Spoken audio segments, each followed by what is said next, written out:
다사다난했던 한 해가 끝나고 2026년 새해가 밝았습니다. 병원년을 맞아 우리 생활 전반에 여러 변화가 기다리고 있다는데요. 그래서 준비했습니다. 알면 쓸모있는 2026년 바뀌는 것들 함께 살펴보시죠. 2025년과 다르지 않다고 생각해 무심코 지나가다 손해볼 수 있다. 하지만 한 번에 그 모든 변화를 다 알기 쉽지 않죠. 바뀌는 건 알겠는데 정확히 뭐가 어떻게 달라진다는 걸까? 이것만큼은 미리 알아두는 게 좋다. 2026년을 맞아 알아야 할 6가지 키워드.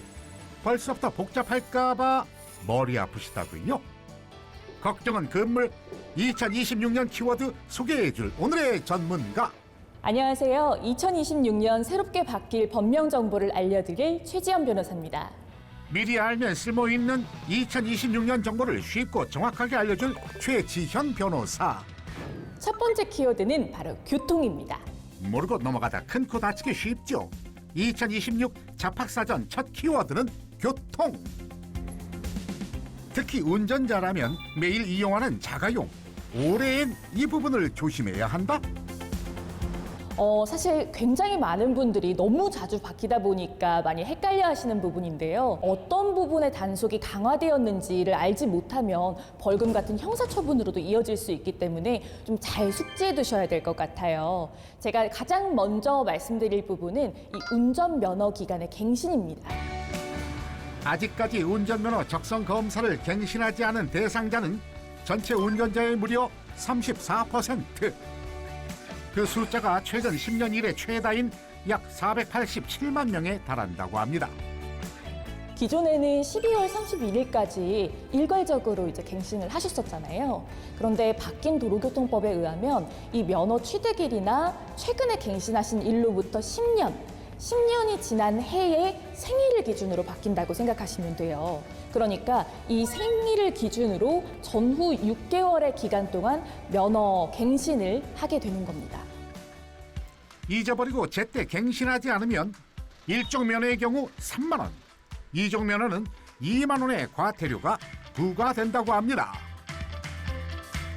운전면허 시험장이나 경찰서에 방문해도 되고 온라인 신청도 가능하니 알아두는 게 좋겠지요.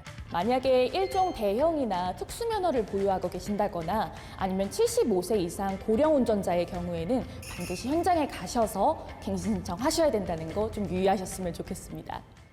미리 알아두면 더 좋은 그 다음 정보. 학부모님들 모두 집중해 주세요. 네, 두 번째 키워드는 바로 교육입니다. 우리 아이 교실에서 바뀐다는 것이 있다는데요. 과연 무엇일까? 기술이 발달하며 일상에서 절대 없어서는 안 되는 스마트폰. 이제 우리 아이들 역시 어디서든 스마트폰을 손에서 놓지 않고 있죠. 기존에는 이제 수업 시간에만 핸드폰 사용을 제한할 수 있다 보니까 사실상 이 스마트 기기 제한이 무용지물이 아니냐 이런 의견들이 많았는데요. 이제는 수업 시간 이외에도 이 스마트 기기의 사용이나 소지를 제한할 수 있게 됐습니다. 초등학교뿐 아니라 중고등학교까지 새로운 학기가 시작되는 올해 3월부터는 아이들의 교실에서 휴대전화를 포함한 스마트 기기 사용을 금지한다고 합니다. 학생이 교실에 스마트폰을 쓴다던데 그거에 대해서 어떻게 생각하세요? 그건 전 무조건 반대입니다. 잘못된 거지. 수업에 방해가 되잖아요, 일단은. 그건 무조건 반대. 수업에 방해도 되고 무조건 반대. 선생님한테 공부하러 가는 학생들이 네네. 그걸 그렇게 하고 있으면 앞에 가르치는 선생님은 뭐가 되겠어요, 기분이. 핸드폰으로 게임을 하거나 하면서 수업보다는 좀 더 다른 데 관심이 쏠리기 때문에 저는 반대하는 입장인 것 같습니다. 스마트폰 사용을 그간 교사의 수업권과 교권을 둘러싸고 많은 갈등 상황이 있었는데요. 수업 중 학생의 휴대전화 사용을 제한하도록 하는 법안이 국회 본회의 표결을 앞두고 있습니다. 바로 올해부터 적용된다고 하지만 반대 의견 역시 있다고요. 글쎄, 법으로 금지해? 네. 그것도 아닌 것 같으네. 왜요? 그냥 자연스럽게 그 부모들이 쓰지 말라 그래야지, 선생들하고 다 같이. 아니지 그거는. 그러니까 왜 어려서부터 그렇게 법으로 법으로 막 그렇게 하면 안 되지요. 이제 필요할 땐 필요하잖아요. 어디 가고 연락이 안 될 때는 필요하니까 그럴 때는 해도 법으로 금지하는 거는 아니지. 너무했다. 만약에 이제 특수 교육 목적이라든지 아니면은 긴급한 상황에 대응해야 될 수도 있잖아요. 그럴 경우에는 선생님의 승인을 미리 받아서 사용할 수 있도록 하고 있습니다. 사용 기한 기준이나 세부 사항은 학칙에 따른다니 학부모님들 꼭 알아두세요. 세 번째 키워드, 바로 생활입니다. 올해부터 우리 실생활 속 바뀌는 것이 있다.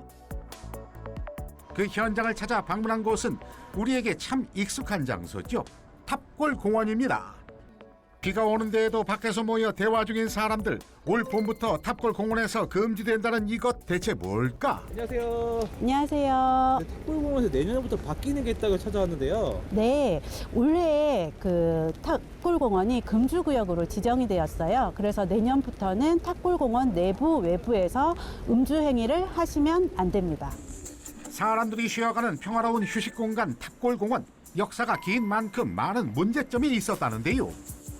전에는 밖에서 막 술 먹고 고성방가 하고 뭐 식었던 것도 그냥 마음어지거나 하고 보기 안 좋았지. 개인적으로는 많이 좋아졌어요. 깨끗해졌어요. 그렇게 봐야죠. 외국인들도 이제 주로 외국인들이 많이 오잖아요. 그래가지고 외국인들도 좀 깨끗하게 보이기 때문에 외국인들도 좋죠, 보기가. 모두에게 열린 공간이기에 자유롭게 이용할 수 있었던 탑골공원. 하지만 누군가의 즐거운 시간이 또 다른 누군가에겐 불편함이 되기도 했습니다. 이쪽으로. 이면은 지금 이쪽 길을 쭉 따라서 음주하시는 분, 흡연하시는 분이 많이 계셨습니다. 그동안 제지하려고 해도 취객들의 발길은 쉽게 끊이지 않았다는데요. 이로 인해 일반 시민들에겐 공원 방문 자체를 망설이게 만드는 불안감으로 이어졌습니다. 아이를 데리고 온 가족이나 혼자 공원을 찾은 시민들은 이런 분위기가 불편함으로 느껴질 수밖에 없었습니다. Of course, we don't feel comfortable seeing that. It's not a good sight to society, and it doesn't reflect a good image on the country. The 노숙주, yeah, it's called the 노숙주, right? Yeah. It is. I think the policy have to be tightened a bit. I think. 탑골공원의 공공성과 역사성을 보존하기 위해 결국 공원 내외부를 종로군의 제1호 금주구역으로 지정했다고 합니다. 강원도 영원아 원래 술 먹은 자리가 정말 뚜껑이 열린 술병을 소지하거나 주류를 다른 용기에 옮겨 마시는 행위 역시 단속 대상에 해당. 올해 4월 1일부터는 본격 단속에 들어가며 음주 적발 시 10만 원의 과태료를 부과한다고 합니다. 문제는 내가 해. 당신은 못해. 금지령이 좀 시행되고 나서 좀 바뀌었나요? 많이 바뀌었죠. 이 아작은 이 금주구역 내에서는 전혀 이제 뭐 음쟁이라든가 뭐 오물투척이라든가 이런 거는 못하게 되어 있는데 간혹 이제 그런 게 많이 자기가끼리 그룹을 져서 들어와가지고 자리를 그냥 잡으면은 일단 해결하기가 힘들어요. 그러니까 자리 잡기 전에 이제 바깥으로 이제 금주구 바깥으로 내보내는 게 아니라. 어르신들의 쉼터로 인식되어 온 탑골공원. 이제는 모든 세대를 위한 공간으로 변할 모색 중이라고. 앞으로도 종로구는 탑골공원의 역사성 회복을 위해서 열심히 노력하도록 하겠습니다. 문화유산 구역까지 금주구역이니 혹시 공원에서 한잔할까 고민하시던 분들 이젠 안 돼요. 네 번째, 바로 저출산 정책입니다. 실효성은 높이고 부담은 덜어준다. 네 번째 키워드는 저출산. 계속해서 오르는 육아 비용, 점점 낮아져가는 결혼율, 출산율을 해결하기 위해 26년엔 변화가 생긴다고요. 가장 눈에 띄는 변화라고 하면 아무래도 아동수당일 것 같아요. 그러니까 육아비용 지급과 관련된 문제인데요. 기존에는 만 7세까지 지급이 되었던 것이 이제는 만 9세 미만으로 지원 범위가 확대됐습니다. 뭐 1년 정도 더 늘어난 거 아니야? 뭐 이렇게 생각을 하실 수도 있는데요. 한 달에 10만 원이면 12개월이면은 뭐 120만 원이니까 꽤 쏠쏠하죠. 아이 하나 키우는데 드는 비용이 이만저만이 아니죠. 출산 장벽을 낮추고자 지자체에서도 추가 지원을 한다고 합니다. 네, 육아기 근로시간 단축급여도 인상이 되는데요. 기존에는 220만 원이었던 게 250만 원으로 상한이 인상됐습니다. 앞서 나온 정보가 모르면 손해인 정보였다면 지금부턴 알아두면 생활이 더 편해지는 변화입니다. 5번째 키워드, 바로 환경입니다. 우리 일상을 윤택하게 만들어줄 환경 관련 정보. 여러분, 버려야 하는데 처치 곤란이라 집에 쌓아두고 있는 가전제품들 다들 있으시죠? 예전에는 이제 냉장고나 세탁기 같은 대형 가전들만 수거가 됐고 가습기나 전자레인지 같은 애매한 사이즈의 소형 가전들은 수거가 안 됐었잖아요. 흔히 말하는 폐기물 스티커 붙여서 그래서 밖에 내놨어야 되는데 이제는 달라졌습니다. 이 수거 대상이 전 품목으로 확대가 됐습니다. 웹사이트를 통해 무상 대출 서비스 신청 가능.